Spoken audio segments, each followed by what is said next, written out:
ఎంత ఓర్పు లేకపోతే ఆ పద్మపీఠం మీద ఒక్కనాడు కాలు కదిపాడండి.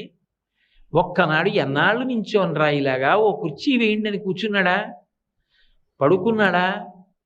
నాకు ఇంతే సమయమా, ఎన్ని వేల మందిలా వస్తూ ఉంటారా, ఎంతమందిని నేను చూడనురా అన్నాడా? అలా చూస్తూనే ఉంటాడు, అనుగ్రహిస్తూనే ఉంటాడు. ఎక్కడో ఉండి మొరలు పెట్టుకున్నా ఆపద మొక్కల వాడి కాపాడుతూనే ఉంటాడు, క్షమిస్తూనే ఉంటాడు. అంత ఓర్పుతో రావాలి అవతారం. అందుకే మొదటే ఓర్పు పట్టి వచ్చింది.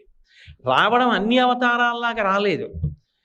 భృగువు వెళ్ళి తంతే సహించి బయలుదేరాడు. అందుకే మీరు చూడండి, మొదట దయ కలుగుతుంది ఎప్పుడు మనిషికి.